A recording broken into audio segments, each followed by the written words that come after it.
이슈 칼럼 이어가도록 하겠습니다. 미중산업경제연구소 조용찬 소장과 함께합니다. 소장님 안녕하세요. 예, 안녕하십니까. 예, 이번 주에는 국제익한 이슈들이 미국 쪽 그리고 북러 정상회담이나 일대일로 굉장히 많아서 하나하나 좀 여쭤보도록 하겠습니다. 일단 금요일에 미국 1분기 GDP 성장률이 발표가 되는데 어떻습니까? 회복의 신호탄으로 좀 지수가 나올까요? 네, 좀 긍정적인 신호라고 보여지는데요. 1분기 GDP 성장률은 현재로서는 연율로 한 2.2% 정도 성장이 예상이 되고요. 하지만 애틀랜타 연방준비은행의 경제 예측 모델이죠. GDP 나우 같은 경우에는 지난 주말 시점으로 해서 연율로 2.8% 성장을 할 것으로 예상을 하고 있습니다.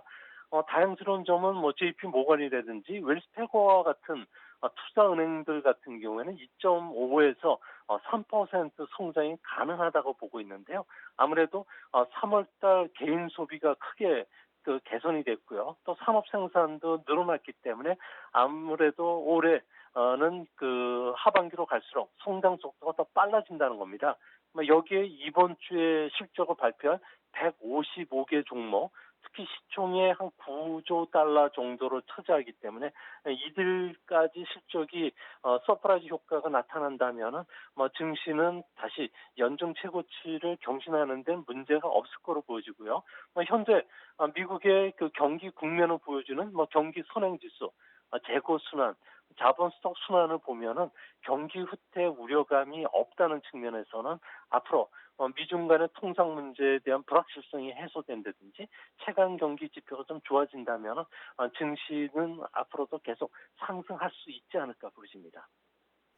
네, 미국 쪽 긍정적인 이야기 들어봤고요. 그렇다면 중국 쪽입니다. 1대1로 포럼이 개최가 됩니다. 150여 개국이 참가 의사를 밝혀왔는데 일단 주제가 뭔지 굉장히 궁금하고요. 미국은 역시나 중국이 패권을 잡는 데 불만이 있는 것 같습니다. 불참 의사를 밝혀왔는데 이 부분까지 이야기 좀 나눠볼까요? 네, 이번 포럼의 주제는 1대1로의 공동 건설, 아름다운 미래 창조입니다. 중국이 이번 정상 포럼에 공을 들인 것은 트럼프 대통령의 보호 무역주의, 고립주의 외교와 대비시켜서 자신들이 추진하는 1대1로 구상이 개방적이고 협력적이고 또 새로운 국제 협력 모델이라는 점을 홍보할 수 있는 절호의 기회가 될 것으로 보여지는데요. 하지만 미국 같은 경우에는 국제 관함식뿐만 아니라 1대1로에도 참석하지 않는 것은 아무래도 불투명한 재정 지원이라든지 허술한 관리 체제, 국제 규범이나 기준을 무시하는 행동에 대해서 미국이 우려를 제기하고 있기 때문에 그렇습니다. 미국 같은 경우에는 중국이 추진하는 1대1로 사업과 관련해서는 빚더미 외교, 채무 함정 외교라는 노골적인 반감을 숨기지를 않고 있는데요.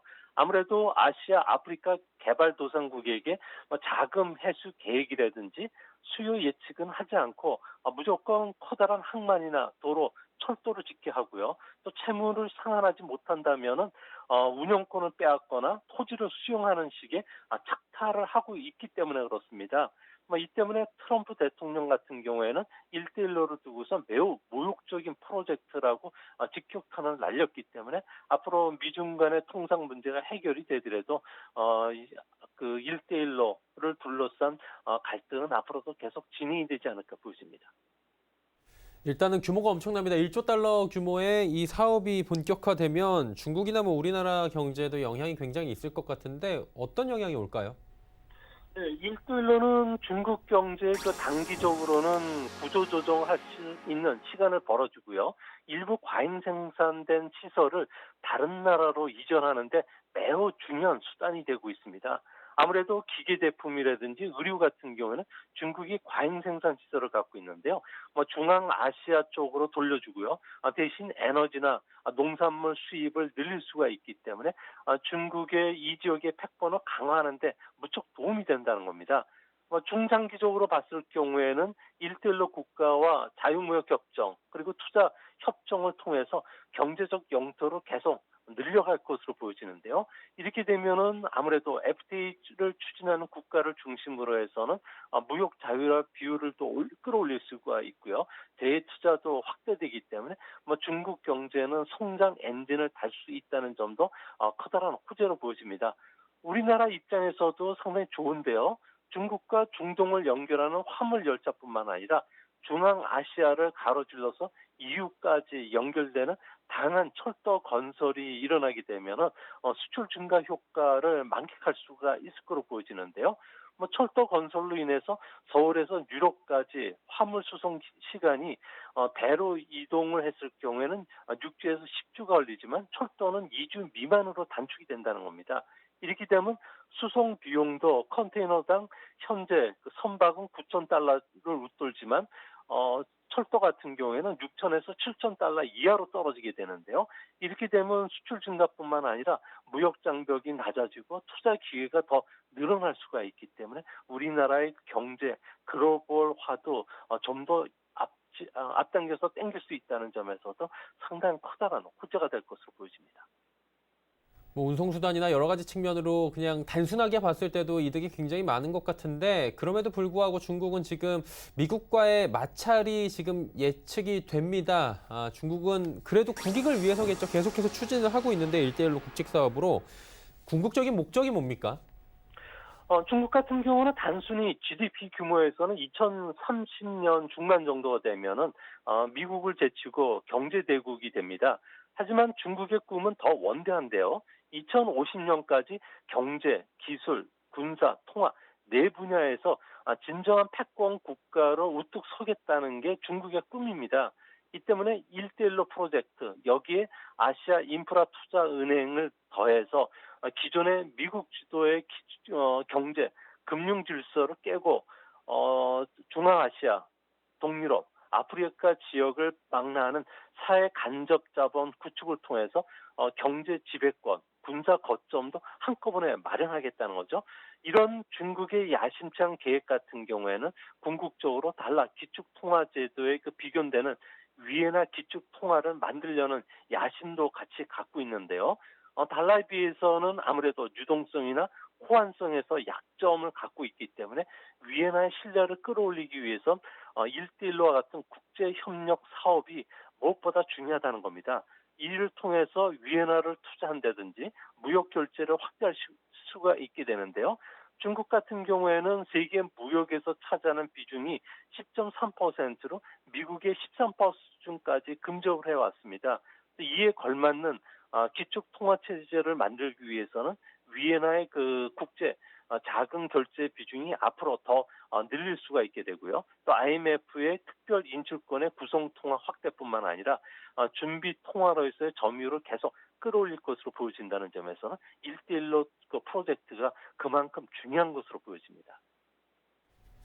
결국에는 통화 시장에서의 그 패권을 차지하기 위한 이리저리를 차지하기 위한 그런 움직임으로 저희가 포석으로 볼 수가 있는 것 같은데 이제 북한과 러시아의 정상회담 쪽으로 다시 시선을 돌려보도록 하겠습니다. 수요일 목요일에 지금 정상회담이 있을 것이다라고 하는데 일단은 뭐 하노이 정상회담에 지금 미국과의 정상회담에 실패한 이후에 지금 러시아를 선택한 이유가 참 많은 분들이 궁금해하시는 것 같고요.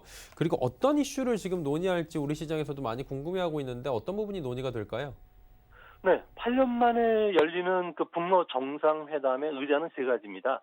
양국 관계 발전, 그리고 국경지대 인프라 투자와 같은 경제 협력을 좀 얻어내고요. 마지막으로는 비핵화라는 이슈를 주로 다루게 될 것으로 보여지는데요. 아무래도 그 김 위원장 같은 경우에는 2차 북미 정상회담 결렬로 인해서 권위가 상당히 실추가 되어 있습니다. 이 때문에 러시아의 후원을 받게 된다면은 북중러 삼국 간의 연대가 가능해지고요.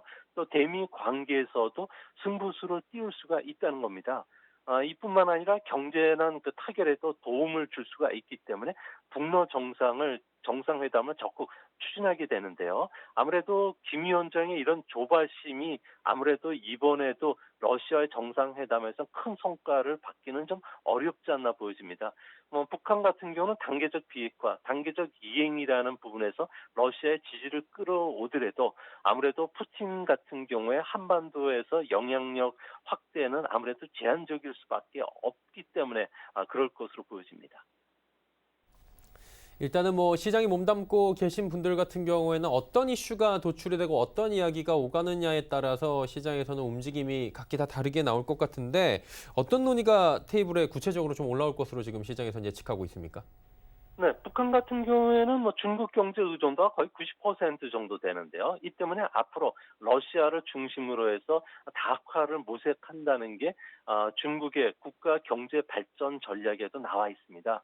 뭐 현재는 1억 달러도 못 미치는 북러 간의 무역 관계를 앞으로는 10억 달러 정도로 확대시키기 위해서 러시아 측에 아연이나 구리를 수출할 테니 대신 원유나 천연가스를 물물 교환 형태로 교환하자는 쪽에 협조를 부탁할 것으로 보여지는데요.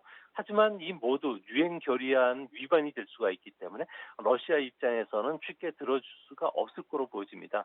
또 한 가지는 광산물을 담보로 해서 수력 발전 건설에 필요한 자금을 요청할 예정으로 있고요. 뭐 김철 그 제철소라든지 무산 그 광산의 노후 시설을 개조하기 위해서 기술 협력이나 공작기계, 굴삭기 수출을 요구할 것으로 보여집니다. 하지만 이도 아무래도 지난 9차례 유엔 경제 제재와 관련해서도 네 번의 그 경제 제재와도 맞물려 떨어져 있기 때문에 실제 성과를 기대하기는 어렵고요. 이 밖에 국경 교량 건설이라든지 낮은 경제 특구에 러시아 기업들의 투자 유치뿐만 아니라 의류 제품의 위탁 가공, 수산물 가공 사업에도 좀 도와달라고 요청할 것으로 보여집니다.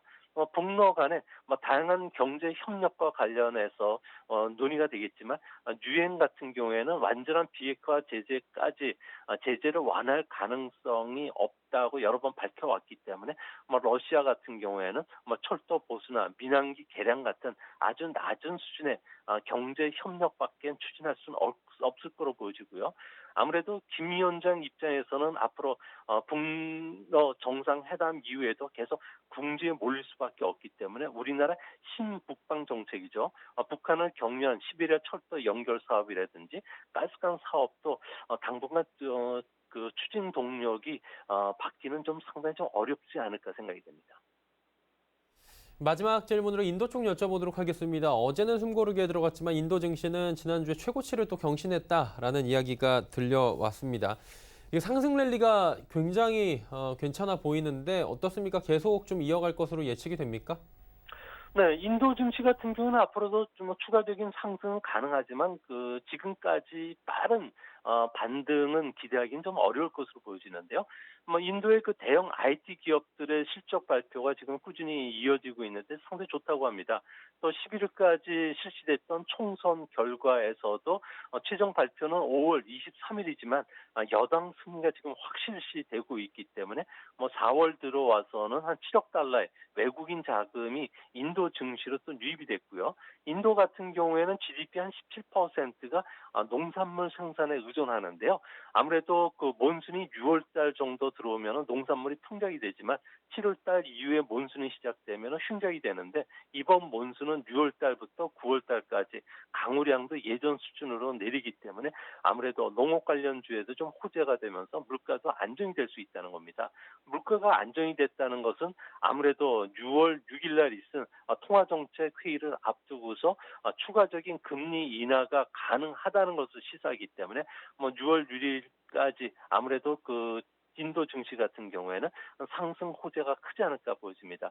다만 좀 걱정스러운 것은 최근에 주가 상승으로 인해서 밸류에이션 측면에서는 저평가 매력을 좀 상실했기 때문에 앞으로 나오는 악재라든지 주변 변수에 따라서는 주가 변동성이 커질 수 있다는 점을 투자하실 때 꼭 참조해 주시기 바랍니다. 네, 인도 증시 상황까지 점검해 봤습니다. 오늘 말씀 여기까지 듣겠습니다. 고맙습니다. 예, 감사합니다. 미중산업경제연구소 조용찬 소장이었습니다.